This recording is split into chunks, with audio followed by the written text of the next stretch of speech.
Hey there, Stella Culinary fans and bread fanatics everywhere. Remember that beautiful 70% hydration sourdough boule that we did a couple of weeks ago?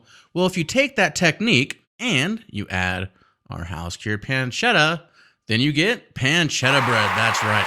So in this video, we're going to make a pancetta bread, and it's just based upon our 70% hydration sourdough boule, starting with 275 grams of warm water. To that, we're going to add 500 grams of our Polish sourdough starter. Make sure it's active and strong and has passed the float test.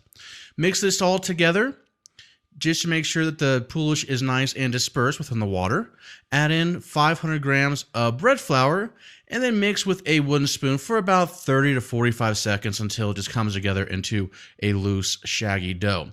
Wet your fingertips and scrape off any excess dough that you have on that spoon there. Cover with plastic wrap and auto-lease for about 20 to 30 minutes. Now, if you're unfamiliar with these steps that we've gone through so far, like using a Polish and auto-lease, make sure you check out our sourdough boule video, and it's going to cover a lot of that information in more depth. Now here I'm chopping up some parsley because parsley and pancetta are great together. If you're anal about it, you can weigh it out and get 20 grams, or you can just eyeball it. It's not a big deal. I like to use the curly leaf parsley and go through and give it a rough chop. Here I have some thinly sliced pancetta at about 300 grams, and I'm going through and I'm julienning it first, and then or just cutting it into strips, and then cross-cutting it into a dice. Now after my 20 to 30 minute auto-lease period, I'm going to add in my pancetta, add in my parsley, and you'll notice that I don't use any salt because there's plenty of salt in my pancetta. Get your hands in there, start to mix it around, make sure that the parsley and the pancetta are evenly dispersed throughout the dough.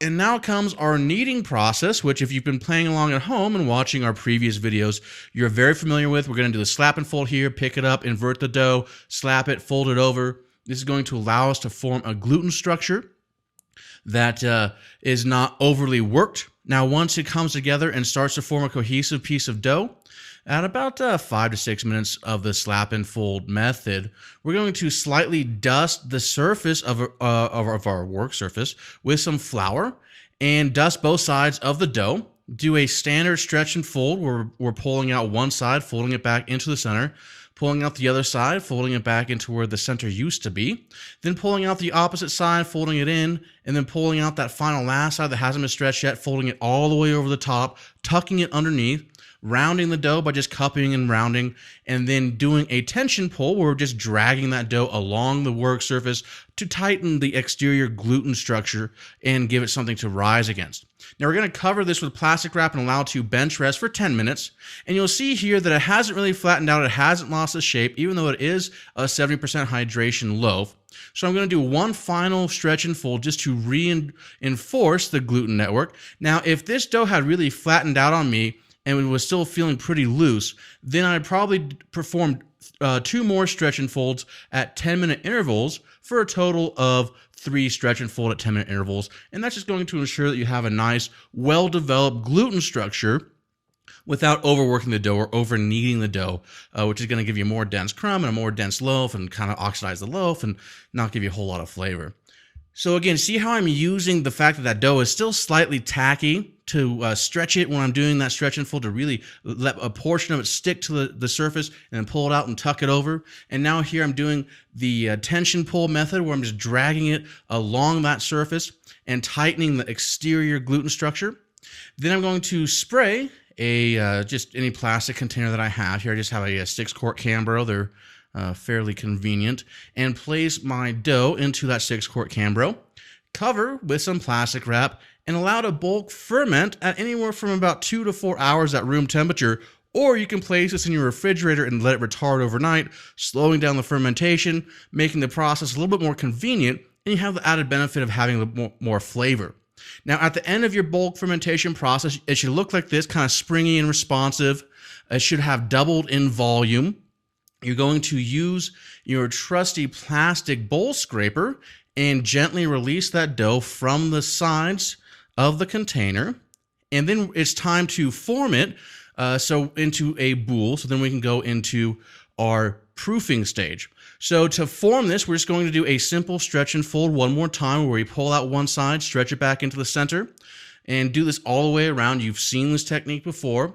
So the most important part when using a stretch and fold to form this is this last little part where we're stretching it all the way up over the side and tucking it down underneath and creating a really nice tight stretch and gluten structure over the top of the loaf, rounding it off, and then we're going to close that seam and make tension on those gluten strands by doing a tension pull against the board. And you'll notice how you can kind of see this dough form into a nice tight round loaf of bread. Yeah, we haven't been overworking it. We didn't degas it a bunch or punch it down or flatten it. Now I'm going to let this bench rest for about 5 to 10 minutes and go back and do a secondary tension pull. And this is just to ensure that I have a nice tight gluten structure during the proofing process. Is going to help the bread keep its shape and also have superior oven spring. Going to dust a banneton that's lined with canvas with some flour and place the loaf of bread or the dough seam side up. And if you have some separation, you need to just go through and kind of pinch shut and press it down, and then top it with a little bit of flour, and then cover this with plastic wrap and allow to proof at room temperature for about 1.5 to 3 hours or until it has doubled in volume. Now, after the proofing process, you're going to have an oven that's been preheated with your cast iron Dutch oven inside, and this is preheated to 500 degrees. And you're going to very carefully turn out the dough so now it's seam side down, and gently lay that seam side down into your preheated cast iron Dutch oven. Make whatever scoring or docking mark that you want. Here I'm just cutting a box, and you're cutting this at a 90-degree angle, and you're cutting fairly aggressive. You want to cut about 1/4 of an inch to about 1/2 an inch deep. Now, after about 20 minutes of baking, you're going to release that lid. You'll notice you have a really nice oven spring and a beautiful loaf that's starting to form here. Now, at this point, you want to place it back into your oven. Reduce your oven temperature to around 425, 450, depending upon your oven, how it cycles and heats and all that good stuff. And bake for an additional 30 to 40 minutes, or until the crust is a dark golden brown. When you thump the bottom of the loaf, it should sound hollow or have an internal temperature of about 205 degrees Fahrenheit.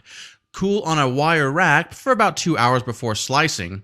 And for more information, you can check out this episode's show notes at stellaculinary.com/SB6.